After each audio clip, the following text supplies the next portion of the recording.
Hello YouTubers, this is the Whole Soul, and I'm doing a revised edition regarding the relationship between Mohammed and Aisha, because the first one was my first posting ever and I wasn't happy with it anyways.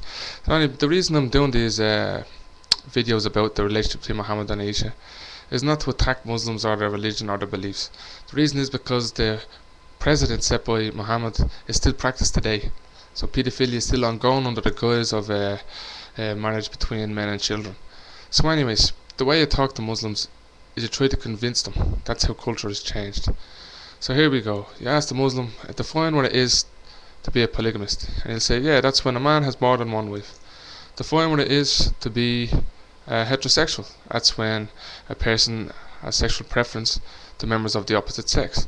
And say, define what it means to be a pedophile. Basically what it boils down to is when an adult has sex with a child.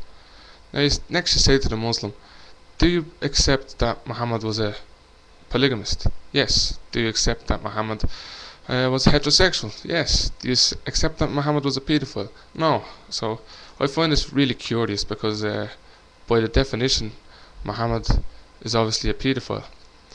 So the most logical counter-argument against the accusation that Muhammad is a paedophile is basically to deny that Aisha was at the age of 9 when they consummated the marriage. Most Muslims, however, don't believe that. They accept that she was 9 years of age.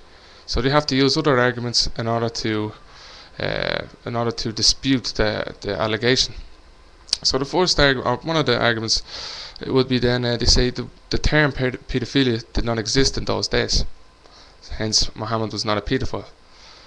How you respond to this argument is you say, well, gravity, the term of gravity and the term schizophrenia did not exist in those days, but that does not mean that the phenomena of gravity and schizophrenia does not exist.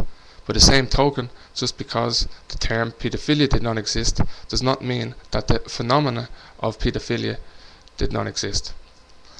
Next, they like to point out that Muhammad was married to Aisha.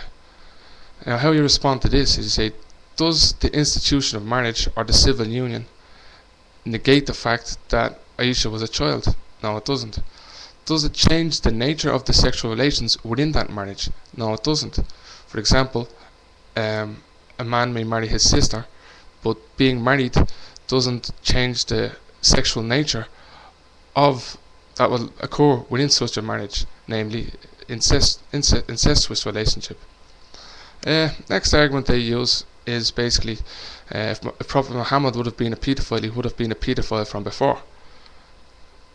Basically, they throw out the long and drawn out history of Muhammad, that he started off celibate, married a woman for 25 years. She died, he was single for 2 years, and then he later married several women, only one of which being a virgin, and that was Aisha. What you say to in response to this argument is, does the history of Muhammad negate the fact that he consummated the marriage with a 9-year-old girl? Answer is no. What Muslims will have you believe is they'll say, well, if Muhammad was a paedophile, that means his only sexual preference was a child. But that's not true. Pedophilia does not mean that a person is exclusively attracted to children. For example, a married man may abuse other people's children. He may even abuse his own children. So whether his previous relationships were not pedophilic, well then that's beside the point.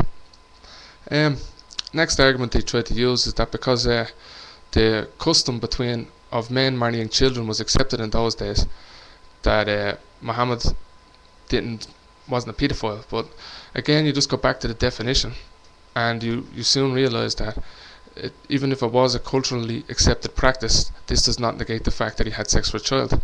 Final argument I'm going to address is the claim that Aisha was an adult. You ask a Muslim, why was she considered an adult? They will say the basis of adulthood, according to their beliefs, is when a girl reaches her first menses. This is a biological event and not a numerical criteria. So, but according to science, you see, although extremely rare, it is possible for a female to reach reproductive maturity before she has her first menses. Yes, it is true that some females are reproductively mature when they reach their first menses, but generally and for the majority of females, reproductive maturity is not reached at the first menses. It normally takes months or even years after this point. So basically, the basis by which Muslims determine adulthood is not backed by science.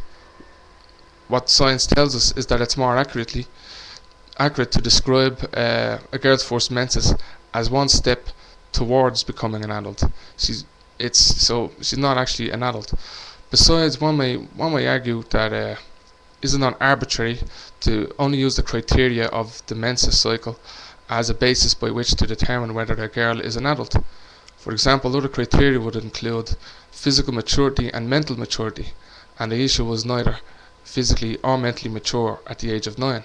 Numerically, she wasn't even a teenager. So by any stretch, when we use a broader criteria, we find that Muhammad did have sex with a child. And that's basically it. Ciao.